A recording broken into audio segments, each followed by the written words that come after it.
السلام علیکم، میں ہوں شاہزیب خانزادہ۔ الیکشن کے بعد وفاق اور صوبوں میں حکومت سازی کے مرحلے آگے بڑھ رہے ہیں۔ آج قومی اسمبلی نے اسپیکر اور ڈپٹی اسپیکر کا انتخاب کر لیا ہے۔ نون لیگ کا ایاز صادق 199 ووٹ حاصل کر کے اسپیکر قومی اسمبلی منتخب ہو گئے ہیں، جبکہ تحریک انصاف کے رہنما امیر ڈوگر کو 91 ووٹ ملے ہیں۔ اسی طرح پیپلز پارٹی کے غلام مصطفیٰ شاہ 197 ووٹ لے کر ڈپٹی اسپیکر قومی اسمبلی منتخب ہو گئے ہیں، جبکہ تحریک انصاف کے جنید اکبر نے 92 ووٹ حاصل کیے ہیں۔ اس کے علاوہ آج تحریک انصاف کے رہنما علی امین گنڈا پور آزاد حیثیت میں وزیر اعلیٰ خیبر پختونخوا منتخب ہو گئے ہیں۔ صوبائی اسمبلی میں علی امین گنڈا پور کو 90 اراکین نے ووٹ دیا، جبکہ ان کے مخالف امیدوار نون لیگ کے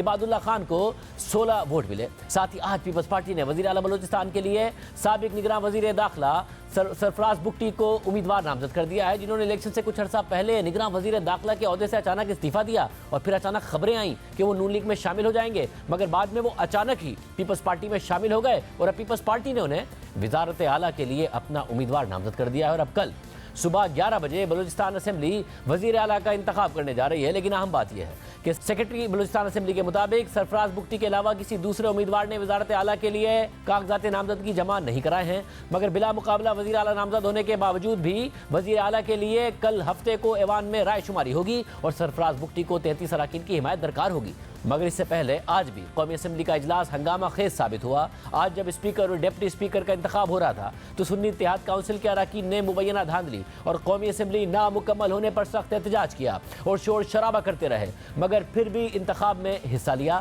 اور شکست کھا گئے، جس کے بعد پی ٹی آئی نے اسپیکر اور ڈپٹی اسپیکر کا الیکشن چیلنج کرنے کا اعلان کر دیا۔ پی ٹی آئی کے رہنما شیر افضل مروت نے اسمبلی کے باہر آ کر کہا کہ ہم اسپیکر اور ڈپٹی اسپیکر کے الیکشن کو چیلنج کریں گے عدالت میں۔ ہمارے احتجاج کے باوجود اسپیکر نے الیکشن کروا دیا، جبکہ اس سے پہلے قومی اسمبلی کے اندر بات کرتے ہوئے تحریک انصاف کے اسپیکر کے امیدوار امیر ڈوگر نے ایک جارحانہ تقریر کی اور کہا کہ فارم 45 کے مطابق میرے 91 نہیں بلکہ 225 ووٹ ہیں، یہ الیکشن نہیں سلیکشن تھی جو آکشن کے ذریعے کی گئی۔ میرے ووٹ 91 نکلے اور آپ کے ووٹ 191۔ میں سنگل پارٹی ہوں اور آپ 7 پارٹیاں ہیں۔ اگر فارم 45 کے مطابق اس ایوان میں نتیجہ آتا تو میرے ووٹ 225 ہوتے۔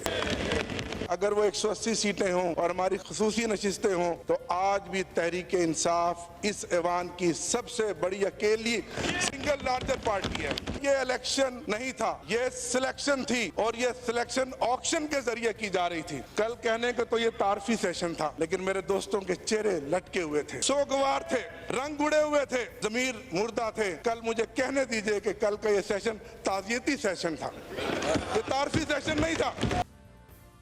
امیر ڈوگر نے آج یہ بھی کہا کہ عمران خان مفاہمتی عمل کے لیے تیار ہیں، لیکن وہ پہلے اپنا مینڈیٹ واپس چاہتے ہیں۔ آپ کہتے ہیں ہم اس ایوان کو بالادست بنائیں گے، یہ ایوان بالادست بنے گا جو ہمارے مینڈیٹ کو چوری کر کے بیٹھا ہوا ہے؟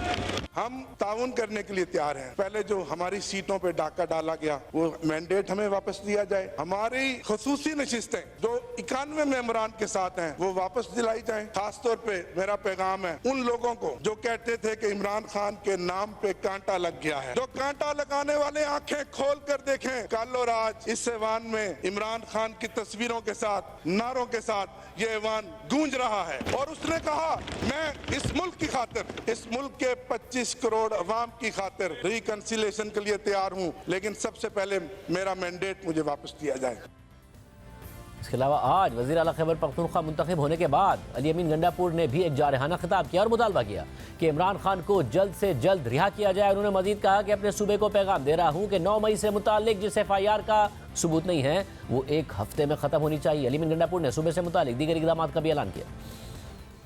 میں یہاں پہ مطالبہ کرتا ہوں کہ عمران خان کا open, free and fair trial ہونا چاہیے اور جلد سے جلد اس کو رہا کیا جائے۔ جو ظلم میری پارٹی کے ساتھ ہوا ہے، میری پارٹی کے ورکر کے ساتھ ہوا ہے، میری پارٹی کی خواتین کے ساتھ ہوا ہے، میں یہاں مطالبہ کرتا ہوں کہ اس کا ازالہ کیا جائے، اپنی اصلاح کریں۔ ہم انتقامی کارروائی نہیں چاہتے۔ آپ کے پاس ویڈیو ہے، ثبوت ہے، آئیں میں خود جا کر آپ کو گرفتاری دیتا ہوں۔ جو سزا بنتی ہے مجھے آپ دیں، میں حاضر ہوں اس کے لیے، لیکن میرے ورکر، میری خواتین، میری لیڈرشپ کے اوپر جو غیر قانونی FIR وکٹمائزیشن، انتقامی کارروائی کے لیے کاٹی گئی ہیں، پہلے تو میں اپنے صوبے کو پیغام دے رہا ہوں 1 ہفتے کے اندر جس کا ثبوت نہیں ہے آپ کے پاس، جس FIR کا، وہ FIR ختم ہونی چاہیے، چاہے جس ورکر کے خلاف ہے۔